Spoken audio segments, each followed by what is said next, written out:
Allow me to introduce Frank Corvin, Hawk Hawkins, Tank Sullivan, and Jerry O'Neill. Back in their day in '58, they were training to go into space. This specific plane, flown by Hawk Hawkins, is an experimental plane. It was given to them by the military to do some training, but Hawk, who's a bit of a loose cannon, flies it too high and the engine shuts off. And Hawk and Frank end up crashing it and almost dying. And their captain and boss, Bob Gerson, decides that this team, Team Dateless, cannot be trusted anymore to fly an interstellar mission. And so, he decides to hire a monkey instead. And now, during present time, about 40 years later, a US-Russian satellite called Icon runs into a little bit of a malfunction. Its guidance system goes out of orbit, and NASA gets a very hard time adjusting it or even reading the schematics and the manuals because this thing is pretty ancient. And the man that designed it is Dr. Frank Corvin, the same Frank Corvin that was supposed to go into space 40 years ago. And because of this guidance system that failed, it's very compromising to the Russian government because it was a communication satellite. The US is in a bit of a bind. So they send Sarah Holland and another astronaut to go see Frank Corvin if he can assist them with their little problem. And Frank is ready to assist. After all, it's been 40 years and he's a good guy. He doesn't even mind that his guidance system is being used by the Russians. And he's not really fond of the Russians. But when they tell him that they work for Bob Gerson, the same man that replaced him with a monkey, he tells them to leave his house.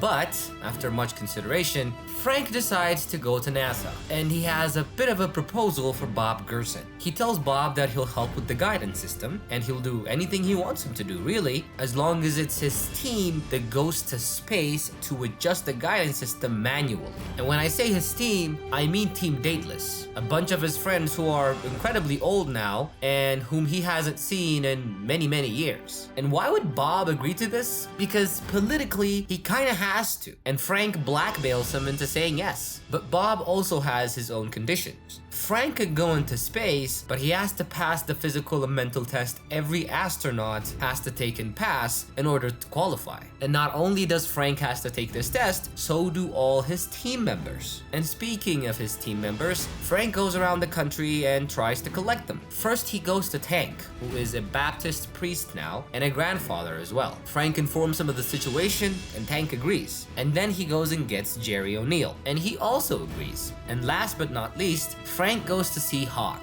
He informs him of the situation, he tells him everything and almost begs him, but Hawk still says no. And as Frank drove to a nearby bar to tell the rest of the guys that Hawk's not coming, Hawk was already there and he was just busting their balls. So now the original Team Dateless is back together. They all go to NASA and get their briefing for their mission. And after the briefing, the flight director, Gene, tells them that he's not gonna authorize this mission unless they take 2 of his best astronauts with them. Since they're all so old, Gene is concerned that they might not be able to pull this mission off. And Frank and the team agree to take 2 young astronauts with them. Everybody has an agreement. Team Dateless starts training for their mission. They start out by taking their physical tests, and their vision is not that great. 2 of them can't really see well, and their cardio is super duper bad, and their weightlifting is even worse. But they do alright on the anti-gravitational spin test. Both Frank and Hawk pass out, but that's because they had a bet that whoever passes out first gets the beer. And as they were playing pool and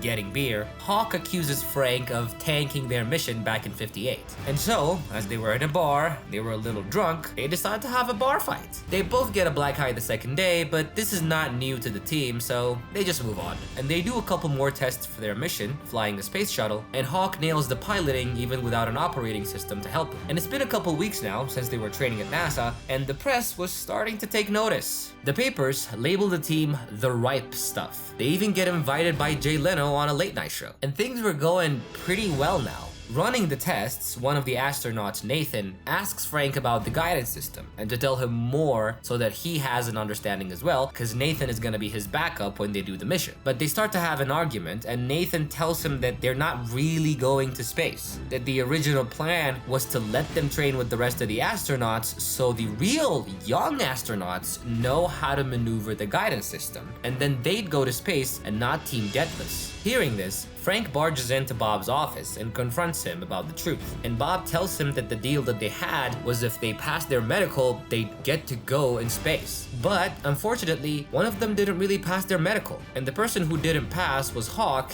and it wasn't something minor. Apparently, Hawk didn't pass his physical tests because Hawk has cancer. And Bob continues to tell Frank Hawk can't go, but the rest of the old men, the rest of Team Dateless, must. And after hearing Hawk's situation, Frank goes and talks to him, and Hawk still wants to go, but he's sick and he's probably only got like 8 months to live. And Frank decides, since the vice president wants them to go, he's gonna blackmail Bob again. So he goes and tells him that it's either Hawk goes with them or none of them go. And because the public's watching, Bob decides to just go ahead with it. And so finally, Team Dateless goes to space. And with them are Nathan and Roger, young astronauts who are backups. They get in their space shuttle, they take off, and they make contact with the Icon satellite. And even looking at it from afar, they see that the satellite is big, way too big for a communications satellite. And after they've made contact and got inside, Frank sees that this thing got 6 armed nuclear warheads inside. Apparently, Bob knew about all of this, because during the Cold War, the KGB stole his files and they hijacked the guidance system and they armed it with nuclear weapons aimed at major cities in America. And everything that happened so far was just so Bob can cover his ass, because it's technically his mistake for losing the files and compromising the satellite.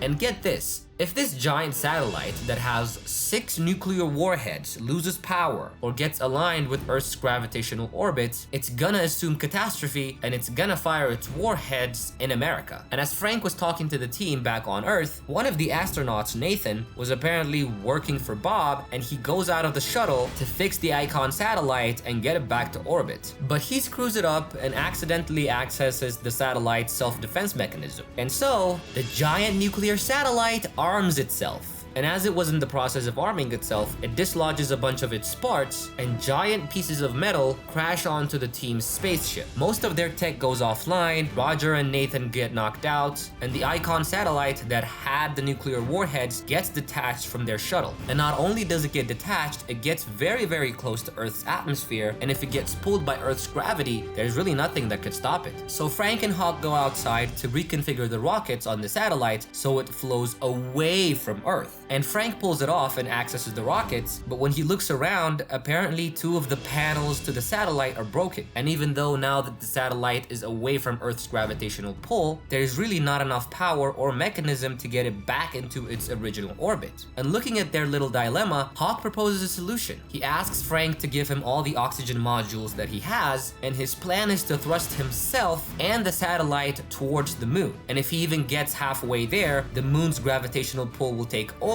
and the warheads will land on the moon and not on Earth. Everybody's hesitant at first, even Frank, but he realizes that there's really no other way. It's either that or a lot of people die back on Earth. So Frank gives him the O2 modules that he has, and he gets back into the shuttle. And Hawk flies the warhead to the moon, saving almost everyone on Earth. And when you think that, hey, that was such a heroic thing and this is probably how the plot wraps up, no. Some of the debris from the satellite that hit their shuttle has damaged most of their rockets and their system, and they have only a 20% chance of surviving re-entry back to the planet. So they do the most safest thing and re-enter the planet and decide to jump out just before the shuttle crashes. They were all supposed to leave the shuttle, and the shuttle crashing could kill a lot of people, and Frank decides to stay over. And Tank sends both Nathan and Roger down with a parachute, even though they're unconscious, and both Tank and Jerry decide to stay with Frank and the ship because they're friends and they didn't want to abandon him. And Frank decides to use Hawk's method of flying and lands the shuttle without crashing. So at the end, they all make it back,